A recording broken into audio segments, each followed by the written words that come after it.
How's it going, everybody? It's Pilot Flame, and we are back with another FPL live stream. And today it is the Game Week 2 deadline. Just gonna up the music just a touch here, since a lot is everyone likes the music a little bit. All good on the volumes, fantastic. So the mic hasn't changed, which is good. No, I was worried because I had changed. I had to redo the operating system on my computer a month or two ago. So it kept everything, which is good. So yeah, we're gonna be taking a look at my team.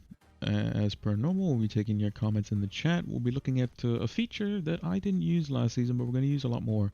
I was supposed to talk about it in the preview for the Game Week 1 preview on Monday, but we didn't get a chance to. So we're going to talk about it now, and it's actually quite useful. And we're going to go through the players that I've put in this feature, and yeah.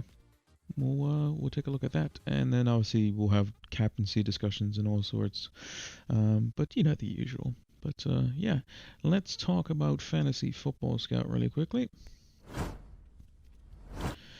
So, Fantasy Football Scout still have 20% offer. I believe it goes till Sunday. At least that's what they were saying.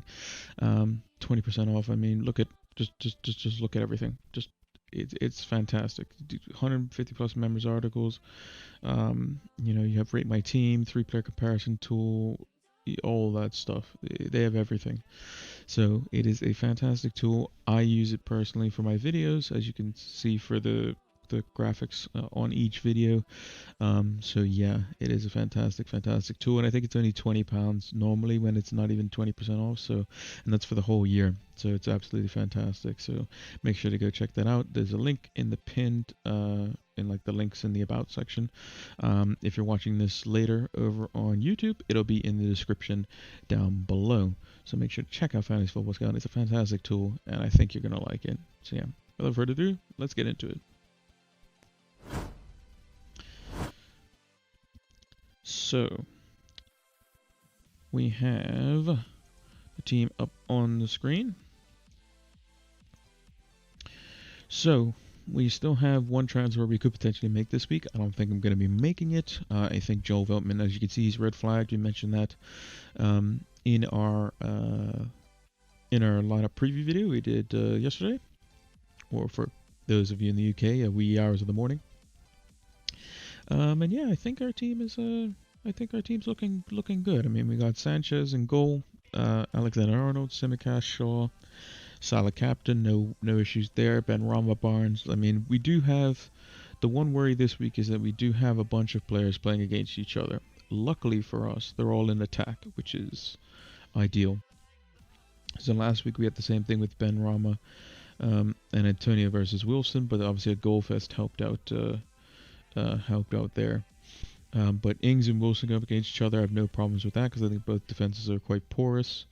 And I think that Benrahma, Antonio, and Barnes, they could, if Leicester get the first goal, it'll open up the game, which is what I'm hoping for, and hopefully that's Barnes. Veltman out with quarantine. Yeah, Veltman's just out with quarantine. He'll be fine. He'll be fine. I'm gonna keep him. He may drop in price. If he does, sure, whatever. He's gonna come back into the team when he's once he's done that. So yeah, that's what it should show. Yeah, isolating in line with government and Premier League protocol. So he'll be back for Everton at home. Probably won't use him. Oh, he's got his picture there now. Oh, so they're finally. He didn't have his picture yesterday when I went to go do the lineup preview. So yeah, that's nice. Did they add other pictures too? Nope. No Tsimikas. What about Shaw? It's crazy. Bruno and Pogba have their pictures for United, but Shaw doesn't. Real weird. Benrahma still got his same picture. What about Barnes? Barnes still the same. Wilson? Nope, Wilson's still the same. Antonio has his picture. And so does Ings. Ayling does as well. Gilmore does. Asmir Begovic? Nope, he still got the same orange one. But yeah, the team's looking okay. The team is looking okay. I don't really have any possible changes that I could think of. You know, people say, "Oh, get rid of Veltman because he could go down in price." I'm not really too fussed about that, to be perfectly honest. So,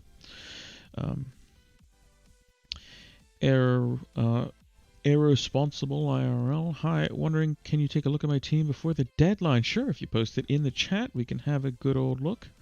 We can definitely have a good old look.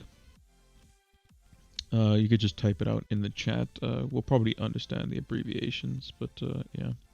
I really have to shave the old beard off. May come with a haircut as well, because it's getting long. You know the mustache and the beard's getting too long when it ends up going in your mouth.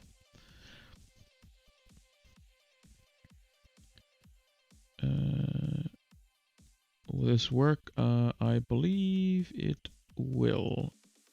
I just have to copy it and put it on another monitor for myself.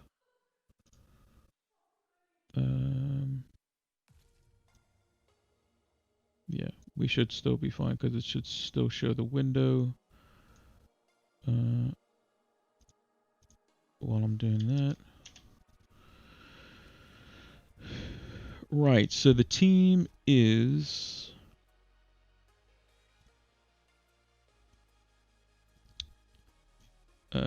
Sanchez, Simicas, Trent Alexander-Arnold, Luke Shaw, Fernandez, Rafinha, Sarr, Salah captain, Antonio Ings, and Ivan Toney, with Ben Rama, Ben White, and Ait Nuri.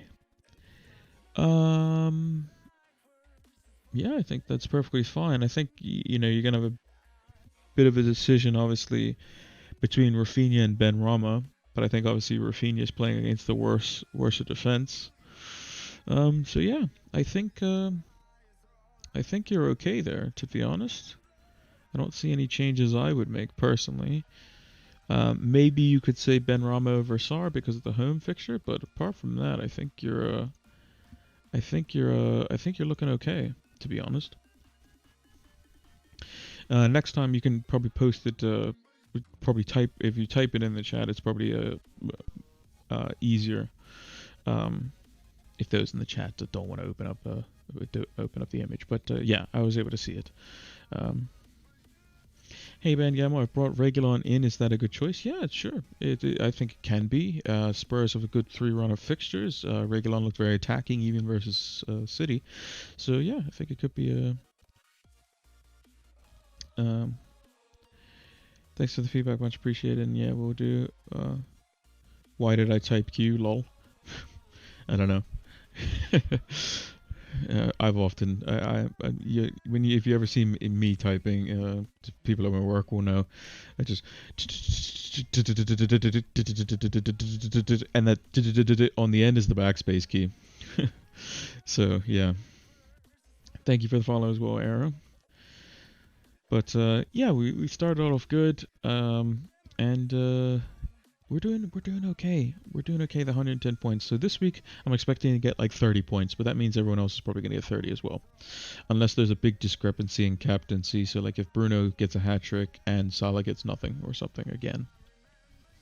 5 a.m. for you? No, 6. It's 6:09. 6:09 for me. I am 4 hours behind the UK.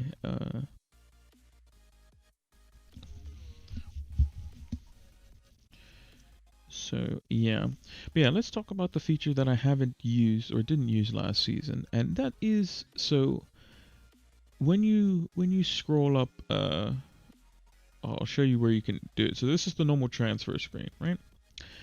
If you go up here, up the very top on this right hand side, you'll see where it says all players. Now you can sort by goalkeeper, defenders, you know, all the different teams, but there's this thing called a watch list. So you can sort by a watch list. Now I've already done that in the second tab, but let's say as an example, I was thinking, hey, you know, is Lloris actually a good goalkeeper? Maybe I want to keep an eye on him. Or maybe I want to keep him in my thoughts when I go to make transfers. What you do is you hit the info tab on the player that you would like to add to your watch list. You scroll down and you hit add to watch list.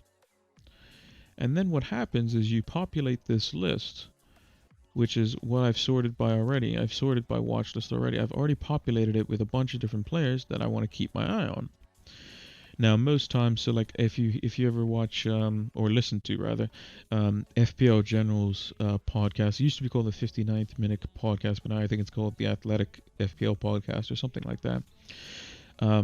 He talks about the watch list, the players being added and removed and that sort of stuff. So it is a very useful feature. So I've got a whole bunch of players off to the side, assorted, that I want to keep an eye on personally.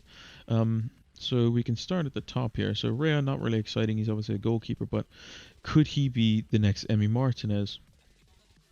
It's very possible with these fixtures. You know, could potentially be a bunch of save points. I think these 7 fixtures here could also be quite good as well. Because I think Spurs will, if they don't have Kane, will have limited chances. Everton is away from home is obviously a better fixture than Everton at Goodison Park, you know, with the fans back and whatnot. So I think that could be a very good time to potentially have him as well.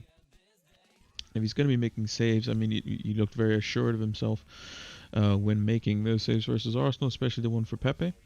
And yeah, he looked quite good.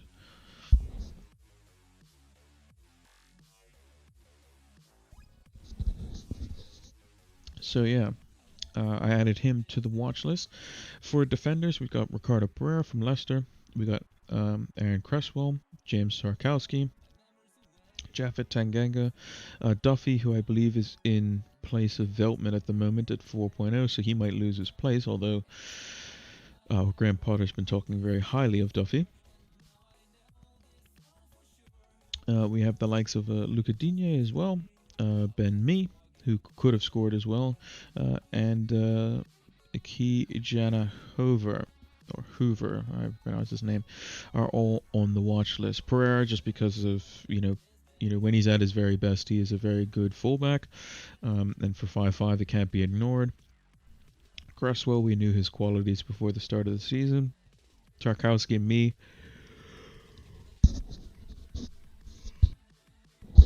Excuse me, I'm going to be yawning a lot because it is early, and my eyes will water because that's what happens when you yawn.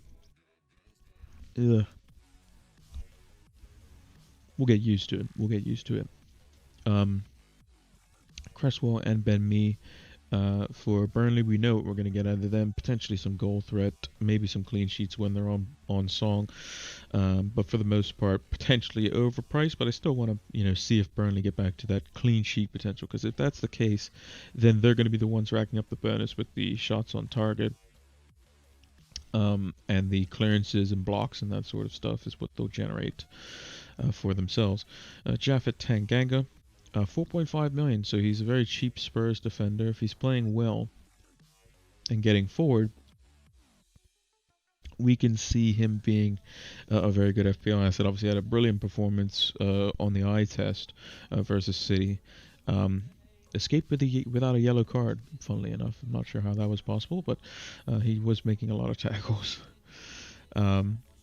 Obviously Shane Duffy, 4 million, and same with Hover, 4 million. And then Digne and Cancelo, 2 players that were, very good last season, very creative. Cancelo, I believe, had 3 chances created or something like that in the game versus Spurs. He also had a shot, from what I can remember. But often will bulk out the midfield and do well for City. I think for 6 million, if he's getting game in, game out, he could be a steal. But with Kyle Walker back, I just don't see how he fits in on that left-hand side with Grealish and Sterling over there if they're playing.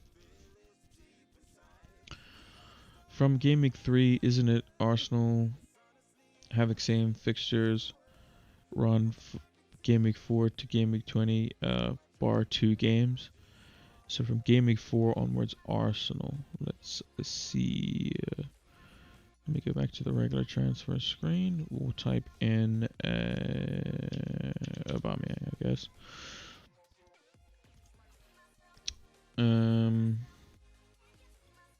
Yeah, Arsenal's fixtures are pretty good.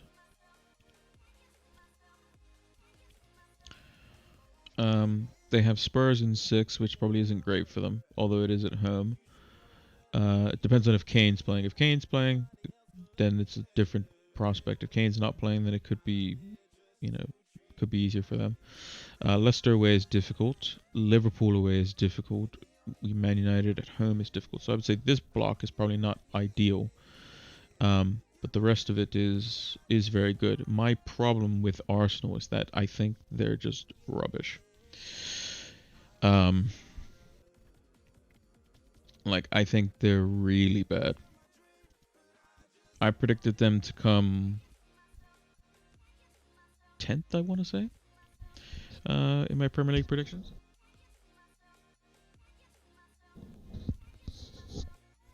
So, yeah, I just don't see them being very good this season. For a team that spent the most money in the transfer market, it seems like their team got worse somehow, which is weird. It makes no sense. It can't really explain it. It just seems like on paper that the team is worse. I don't know why.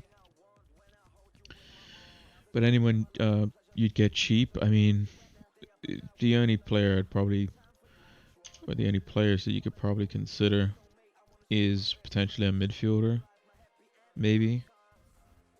But again, Arsenal don't really do much attacking wise. Like Pepe is always a consideration, but again, very inconsistent. Saka, would probably be the one I would think. Him or Reece Nelson. I believe Odegaard's coming at the same price. Not Reece Nelson. Emil Smith Rowe. Odegaard's coming at the same price as well. So maybe him. Fullbacks, I mean, if Tavares was playing week in, week out, he would be the one.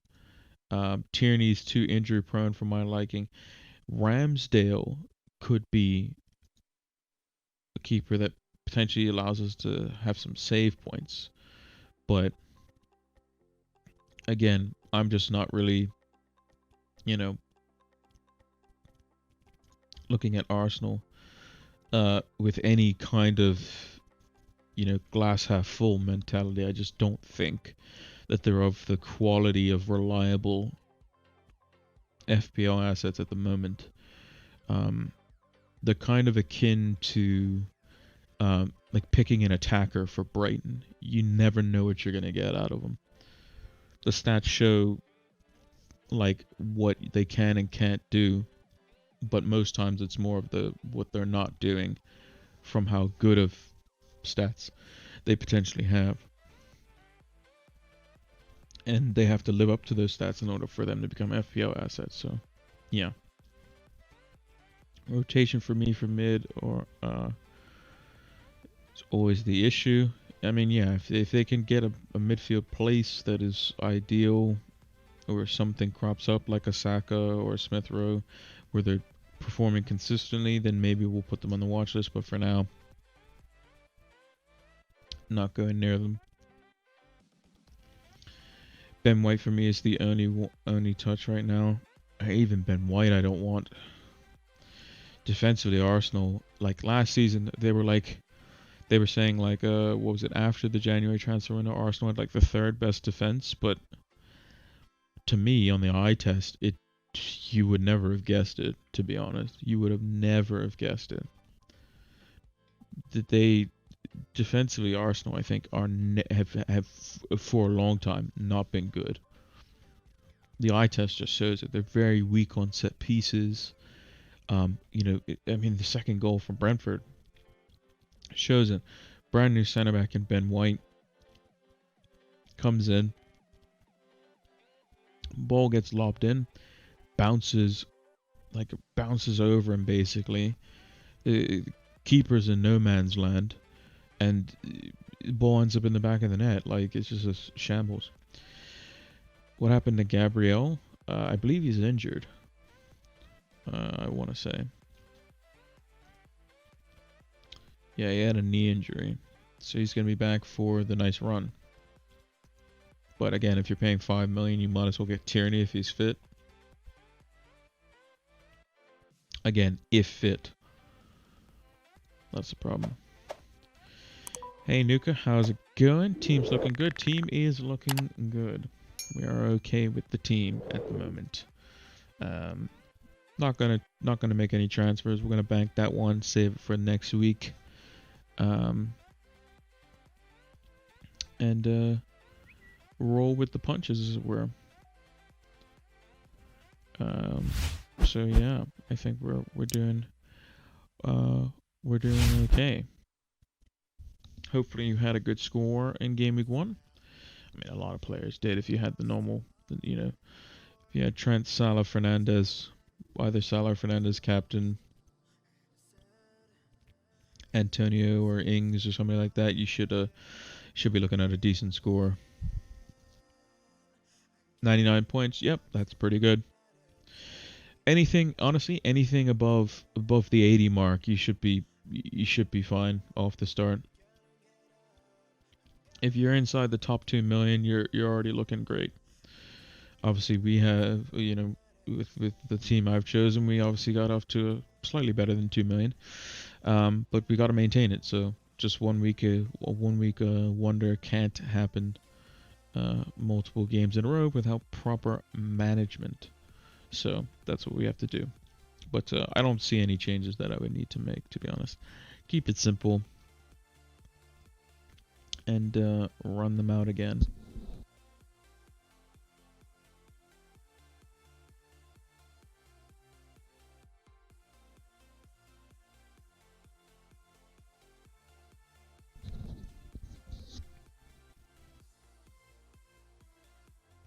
So, back to the watch list. Let's take a look at our midfielders that we have on here. So, some that I've added: Heung-min Son. He is definitely a big talking point as well, because he is someone I want to bring in for these two fixtures. These two fixtures right here: Watford at home, Crystal Palace away. Son is going to be coming in for that. And it's going to be, as Mono mentions there, can you discuss your Salah out move for game week 3? Yeah, it's pretty straightforward. I think on paper it just seems very, very straightforward, and even more so with the potential that Salah might have to quarantine after the international break, which means his fixtures in game week 3 and 4 will be Chelsea at home, which is just difficult because Chelsea is a very good, solid defensive team, the stingiest defense since Tuchel's come in by a long shot. Well, not a long shot, but by a lot. Then he might have a blank in game week 4, and then potentially could have a blank in game week 5. I think it's more for the players going to South America, but Salah could be one of those players where if he does go on international duty, might not even get the Leeds fixture in game week 4, which would be, then he's just got Chelsea at home versus Sons, Watford at home, Crystal Palace away. And what about Lukaku? Lots of people bring him in. I'm going to hold off on Chelsea until game week 7 when their fixtures get really good. That's what I'm going to do personally. It just makes the most sense. Lukaku might not even start versus Arsenal. Although Tuchel did incline that he will be. He says he went through his hard training session with like the guys that came back late, so the likes of Chilwell, Reece James, basically the players from England, Jorginho even. These guys will have gone through rigorous training sessions just because of being off and whatnot. So, and Lukaku was one of those. Obviously having his deal done as well. Ross Trevor 987, thank you for the follow as well. But yeah, I'm holding off on Lukaku. But the Salah move in game week 3 is pretty straightforward. So, if Salah, he'll have the Chelsea at home fixture. He might not have the Leeds fixture, but even if he has both, Chelsea at home, Leeds away. Leeds away with fans in the ground is a lot different than Leeds away with no fans in the ground. Chelsea at home, Salah will be at home, but he's also versus Chelsea. So what we would do is we would just take Salah out. We don't want to be looking for Arsenal players, and we would just bring in Son. Now this could potentially be before a price increase of Salah again. So either one of two things will happen. Actually one of three things. So currently Salah went up in price last night to 12.6, right? So either one of two things is going to happen. Either Salah's going to go up first, or Son will go down, or Son will go up first. If Son goes up first, we'll bring him in earlier. If Son goes up second, then we'll just hang on to Salah for as long as possible. But yeah, basically that's going to be it. So game week 3, with Son in, we would play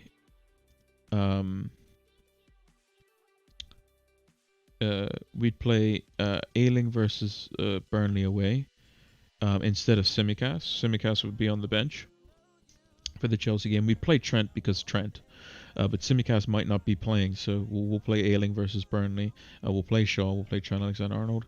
Our midfield would then be Barnes, Son, Fernandes, Benrahma, Wilson, Ings, and Antonio would be up front.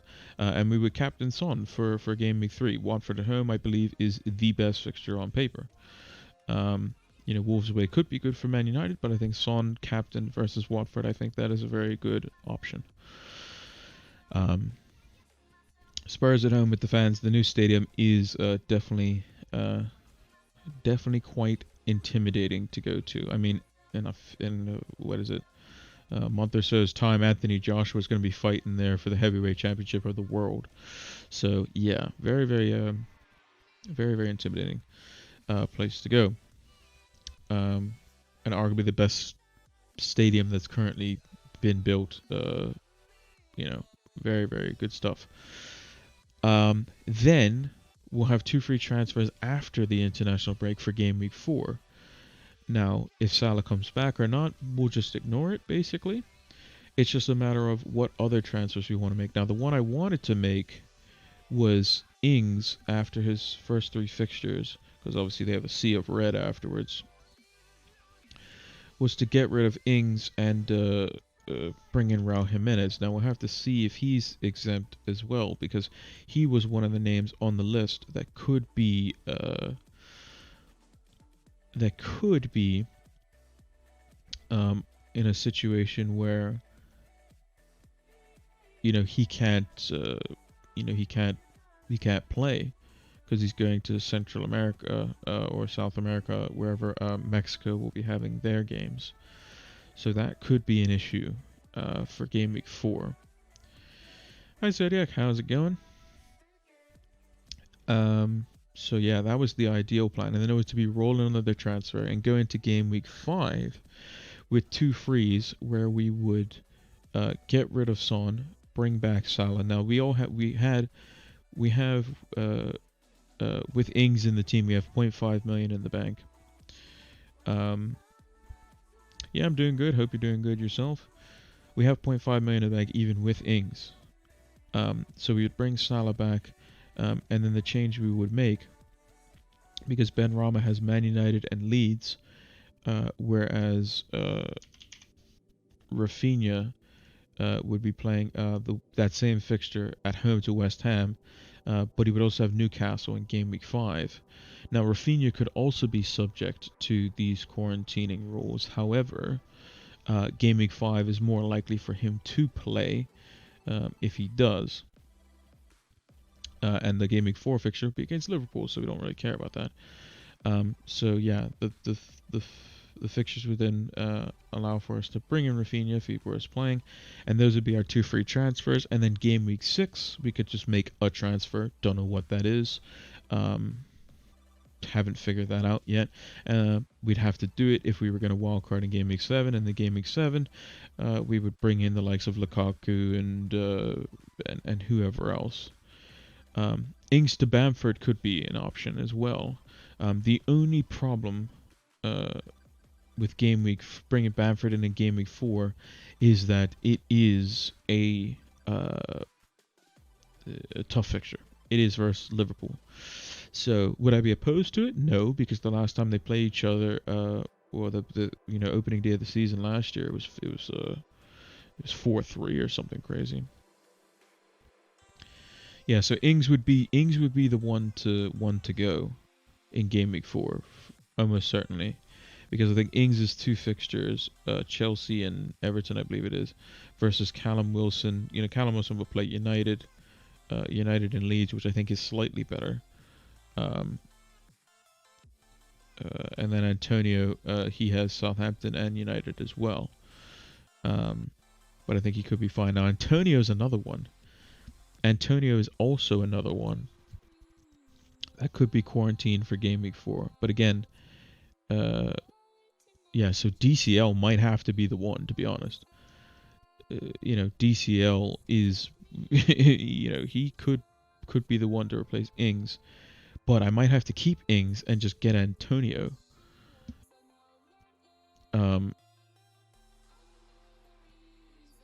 That would be the only other that would get rid of Antonio, because Antonio's fixture would be, game week 4 he could be quarantining because he's plays for Jamaica. Game week 5, Man United at home, not ideal. And game week 6, Leeds. Maybe you can get him in for Brentford, but we'll have to see.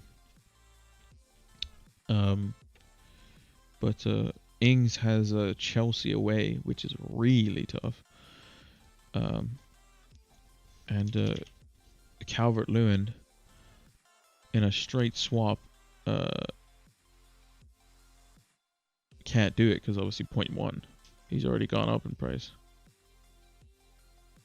Jimenez, I think he was selected for at least he was one of the names on the list anyway. But so getting Calvert-Lewin directly would be a bit of a problem. Now we could get Richarlison, but Richarlison is also plays for Brazil, or he does play for Brazil, so would be a bit of an issue regarding that.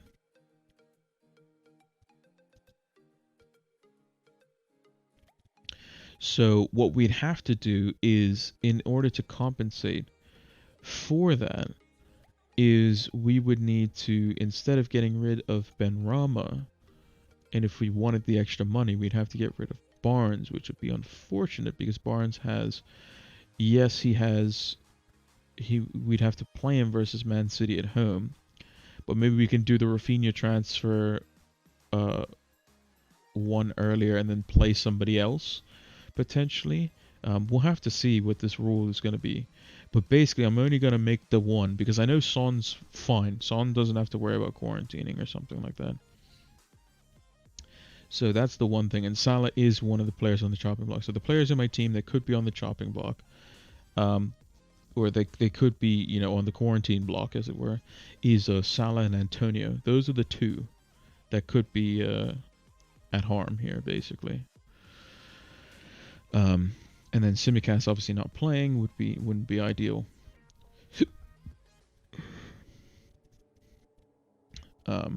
So that's the point. That's the thing I want to obviously avoid, is that obviously if I get rid of Salah, I want to be able to obviously get him back even if he goes up in price. Because remember, we're gonna have to buy him at the moment for 0.1 more because he already is increased in price.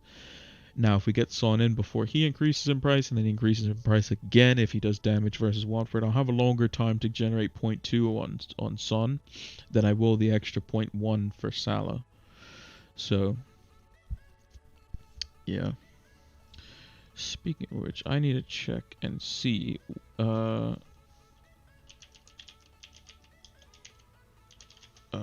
When do Spurs play?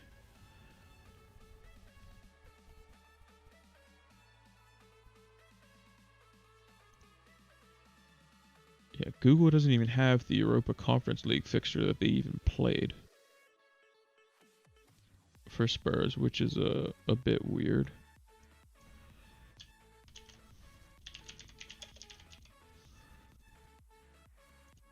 Let's see, Europa Conference League. When is the next?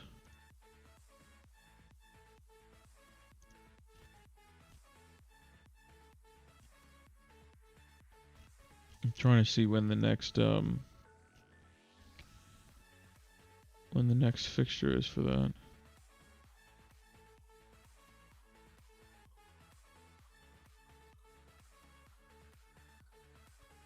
So the return leg is next Thursday.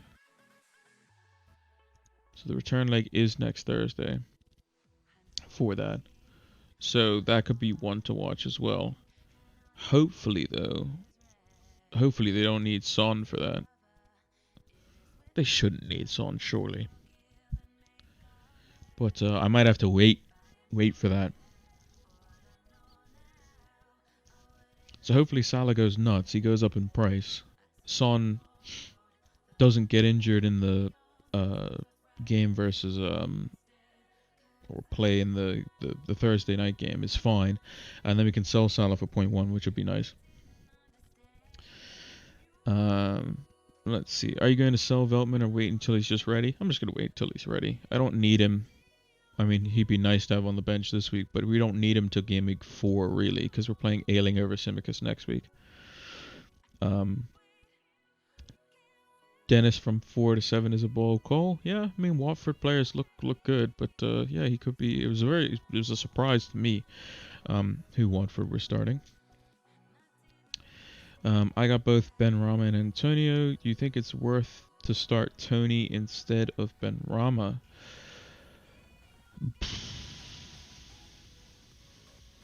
That's a tricky one, to be honest.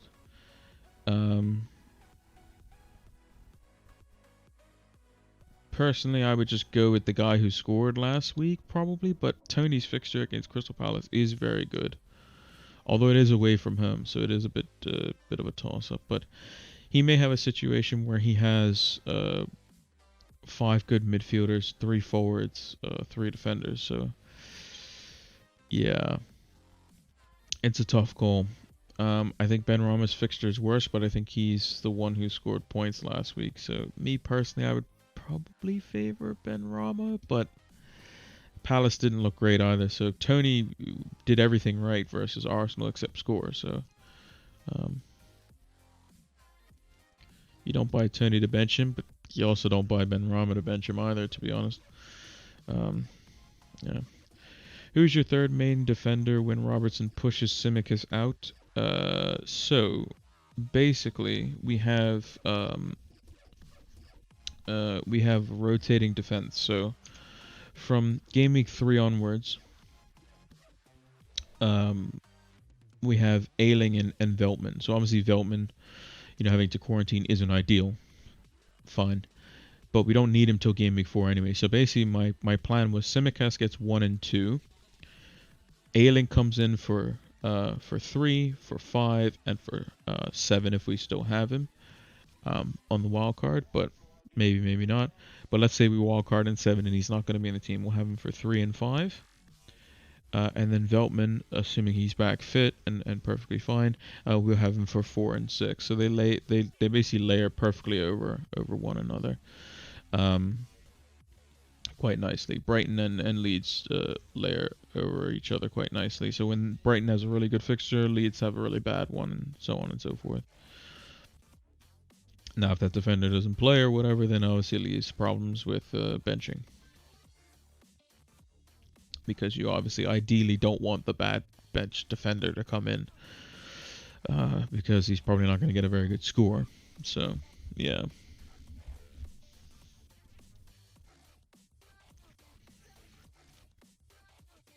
But yeah, hopefully they're going to revisit the quarantining thing at some point this week coming. So hopefully there's some clarification on that sooner rather than later, because you're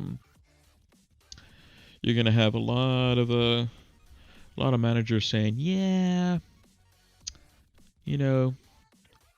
Antonio, he's feeling a bit under the weather for game week for that international game. He's just a bit under the weather. Salah, Yeah, he wants to spend a little bit of time with his family. You'll be getting a lot of calls telling players that they ain't going anywhere. Cause yeah. Imagine Klopp saying oh yeah, yeah, it's fine. I just won't have Allison, won't have Fabinho, won't have Firmino, won't have Salah. Not gonna happen. Um, yeah, other midfielders we have on the watch list. So we mentioned Watford, Ismail Assar, Decore, obviously scoring 5.5 midfielder. Although it could be a bit of a disappointment though, as he may be more reserved in some games. Steven Bergwijn's on there just because of his involvement. He could have potentially had more points. Andros Townsend, if if Everton are going to be a cross merchant team, as it were, and their midfielder is 5.5 million, I would definitely be happy paying that price. Same with Damari Gray. Both look really, really good. Leon Bailey, 6.5 million for Villa. He looked good. He obviously created the first goal that they scored versus Watford in just 30 minutes. Mbuemo playing up front, 5.5 million could be fantastic. So he's definitely one to keep an eye on as well. Now, would he be the one that I could bring in in these two fixtures here? Potentially, but then, obviously has a nasty fixture versus Liverpool. But maybe just if we brought him in for these three fixtures and, we played him through the Liverpool at home fixture, might be okay. Obviously Traore had the 1v1, definitely some points dodging there. And Traore, if he was playing well, or Trincao, because we have them both there, their fixtures are great, and they might not be subject to quarantine, or it doesn't look like it. So, because I don't think their countries are on the red list, they could be fantastic. But it's just a matter of when Neto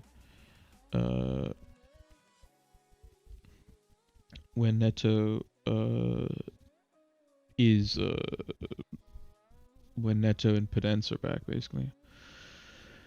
Are there any 4 million starters? Yeah, I mean, so far from Gameweek 1, from what we've seen,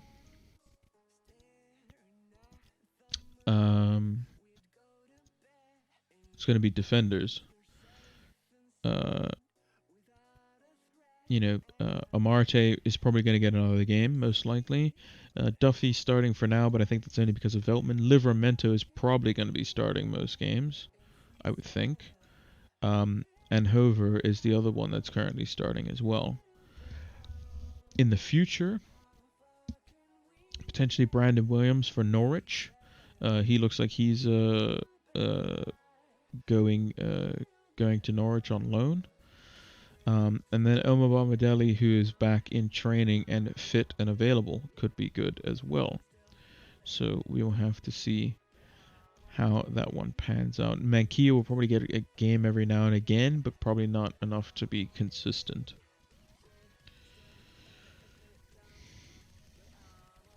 And then Tsimikas, obviously currently, but,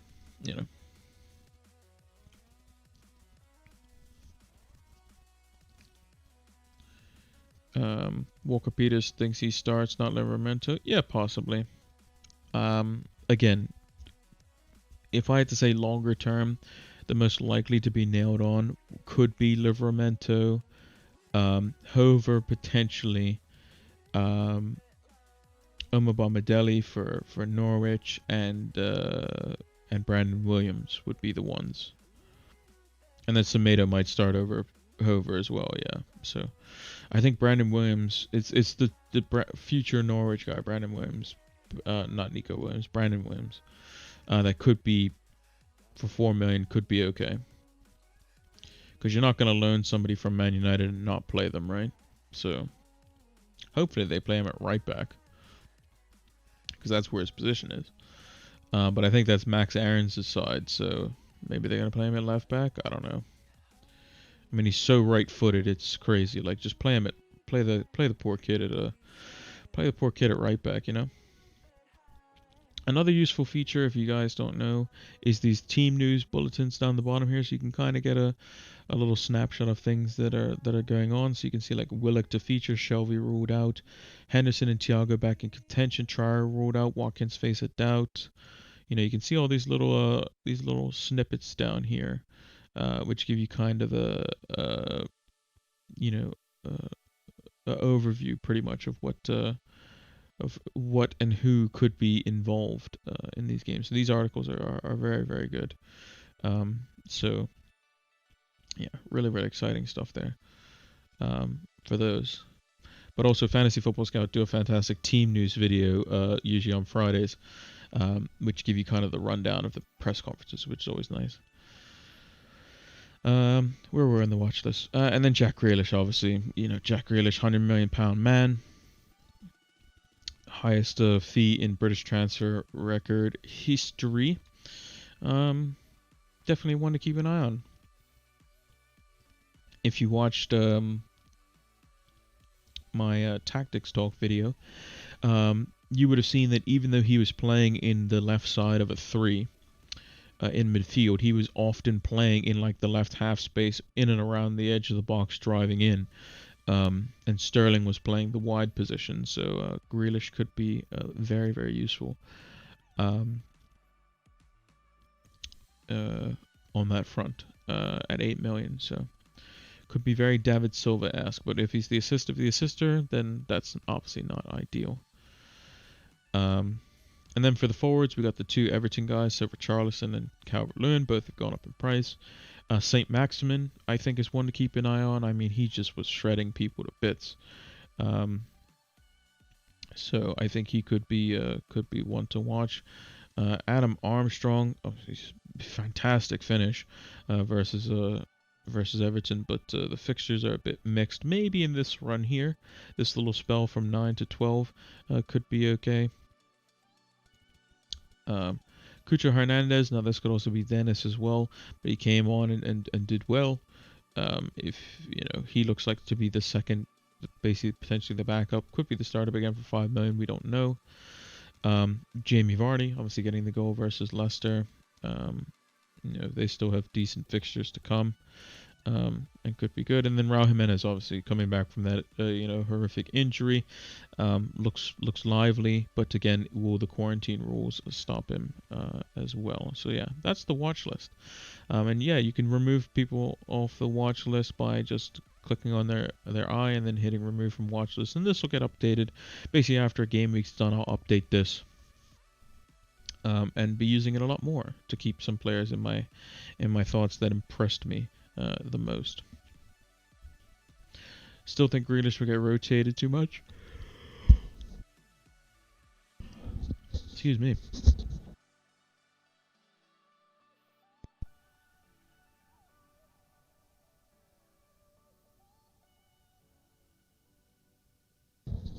There we go. Couldn't hear me for a second. There is a situation where he does get rotated a bit too much, potentially. But I think he will be the player that over let's say, I don't know, 38 games, he probably plays at least 30 of them from the start, in my opinion. But Pep Guardiola's Pep Guardiola. We'll see. I just think for that price tag, you can't be benching him. Jack Grealish is too good. Odegaard for 5.5. What's your thoughts on him? I think Odegaard again probably suffers from like the assist of the assister. I think if you're gonna go with the Arsenal midfielder, Smith Rowe or Saka, from me personally. Yeah, Odegaard will play behind Smith Rowe, so it probably makes sense to pick Smith Rowe instead. Yeah, him or Saka would be my choice if you were going an Arsenal player. But yeah, not ideal for Arsenal at the moment, as their fixtures are quite bad for the next 2. We have less than 10 minutes before the FPL deadline, I believe. So, yep, FPL deadline. So it's currently 6:50 for me. So in less than 10 minutes, there will be the deadline. So we got Liverpool versus Burnley off the start. We got Villa versus Newcastle, Crystal Palace versus Brentford, Leeds versus Everton, City versus Norwich, and then Brighton versus Watford. So how many players do we have going today? So we've got 3 for Liverpool, 4 or 5 for Villa and Newcastle, and then 6 for Brighton. And then we have 7, 8 for United, and then 9, 10, 11 on Monday. So we only have 2 players on Sunday, but we have a lot of players going on Monday. So yeah. 6:50 in the morning? Correct. It is 6:50. Well, 6:51 now, but yeah.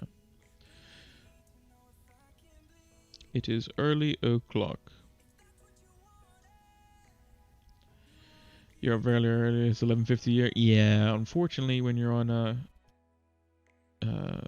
basically like the East Coast time zone, basically, sort of. We're 1 hour ahead of East Coast. Well, on the East Coast, it'd be even worse. But we're a little bit further over. So yeah. Who did people captain? I went Salah. So I'm going Salah as well. Personally. Just gonna refresh it, just to be sure.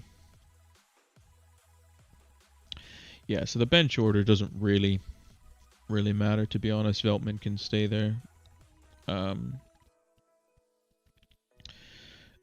Just because, I mean, he's not going to play, but Ayling will come in anyway. So, but if that was my proper bench, if Veltman magically is allowed to play, I'd rather him come in first. But you know, so yeah, I'm going with Salah. I just think that with the fans being back fully at Anfield for a Premier League game for the first time in 18 months, Salah often does his damage at home.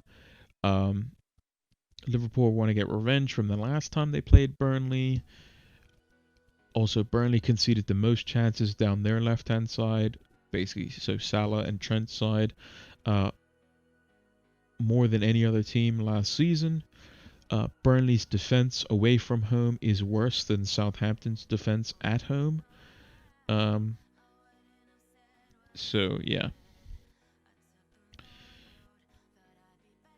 Wait, the bench order does something?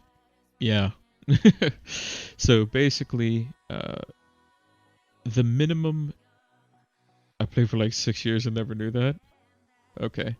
So I'll give you a little quick kind of quick rundown. So basically, your team can have... let's say if you had a bunch of different players that couldn't play and were dropping like flies, as it were, right? The minimum number of players that you can have in your team for formation or players coming in is a minimum of what you have to have 1 goalkeeper, and it can only be substituted in if he doesn't play by your backup goalkeeper. You have to have a minimum of 3 defenders. So let's say, as an example, Tsimikas and Shaw didn't play, right? We'll say Tsimikas and Shaw didn't play, hypothetically. Now Veltman I know is not going to play, so I only get Ayling. I cannot get Gilmour because I cannot put Gilmour in one of my defender slots if he plays, because that would mean I only have 2 defenders in that case. Now if one of my midfielders or forwards doesn't play, Gilmour can come in. So you can have a minimum of 2 midfielders and you can have a minimum of 1 forward.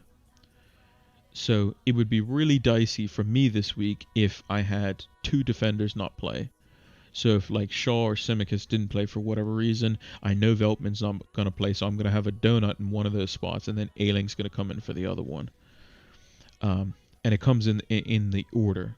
So if let's say if just Tsimikas didn't play, right, hypothetically, Veltman would come in for Tsimikas if he plays. If he doesn't play at any minutes, then the next player would be Ayling, and then if he doesn't play, then Gilmour can't come in because I would only have 2 defenders. So Gilmour would just stay on my bench. Most people bench their most attacking player first, or in the consideration of, like for mine as an example, Gilmour's more of a defensive midfielder, and he's also playing City away. So the likelihood of him getting an attacking return is probably slim to none, and Slim just left town. Veltman's injured but has the best fixture, so normally I would play him there, so it's not really... I don't have to change it because I know Veltman's not going to play. But if for some reason he did, Veltman would be ahead of Ayling. But I would put Ayling over Gilmore because I think Ayling has a better fixture. He's also at home and he's more likely to get points than Gilmore is, personally. Always thought it was lowest scoring bench player when not breaking formation rules. So no, your bench is there in the event that you have players that don't play. Yeah. But yeah, so Ayling obviously being on the bench last week, getting 6 points. Like, so I had Shaw on my team who got 1 point, who was playing against Ayling, and like Ayling got 6 points and Shaw got 1. Ideally, you would have, you would predict the player that would have the more points in the game, but who would have thought that Ayling would have scored that worldy? So there's going to be times where you're going to have players on your bench that are going to score boatloads of points, and you ain't going to get them. It's unfortunate. It's going to happen. But ideally, you're going to play the player that's going to get the most minutes, most likely chance to score points, and the most sure starts. And typically the most money as well. So you're never going to bench Salah. So like Trent Alexander-Arnold as an example, he plays against Chelsea. Now, if both him and Tsimikas were playing against Chelsea next week, I wouldn't be playing Tsimikas. Just because he's more likely to be substituted, potentially. But also Trent's more likely to get an attacking return just because of how good Trent is. So I would basically hedge my bets there in a difficult situation, and I would put in Ayling, who plays Burnley.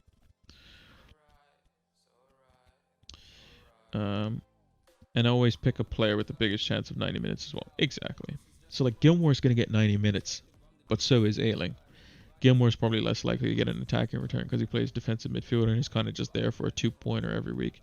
Whereas Ayling could score a goal, as we saw last week, versus an Everton team that looked a bit shaky at times when playing out from the back. Benrahma or Barnes for a starter.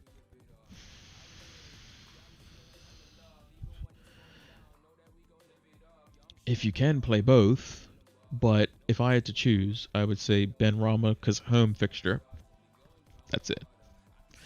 And he also scored last week, so gotta back the guy in form, I guess, personally. But yeah, less than 2 minutes for the deadline. Make sure you got your team all sorted, captaincy wise.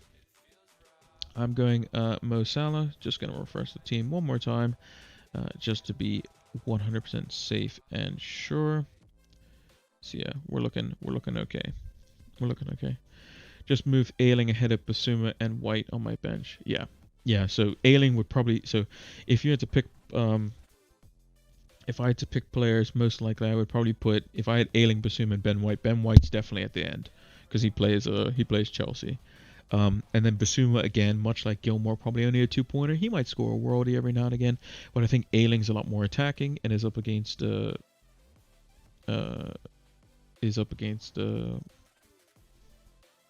Everton, where they could get a second return. Can United do the 9-0? Well, I don't think that's something like that's going to happen with the Saints fans back in the ground. If it was at home at Old Trafford, maybe, because that's where it happened last time. The last time when United did get the 9-0, it was at Old Trafford, and it was an early red card off the start too, so it was really crazy. But yeah, we got 10 seconds left, so 10, 9, 8, 7, 6, 5, 4, 3, 2, 1, and that should be it. It is the deadline donezo. So if I hit refresh, is it going to tell me to sort out my team, or do I got a little bit extra time? Okay, well, usually the game breaks at some point. Maybe I'll bolt myself an extra few seconds. I can make changes if I want to. Not going to, but yeah, that is the FPL deadline. Hope you have your teams all locked in. I'm going Salah captain, as you can see. Not really wavering from that, and we'll wait until next week, and we'll go into it with 2 free transfers. But I just want to talk about, lastly, before we sign off here, about Fantasy Football Scout. So So Fantasy Football Scouts still have 20% off until and including Sunday, I believe. You have the Rate My Team tool. You have 3-player comparison tool, which is new to this season.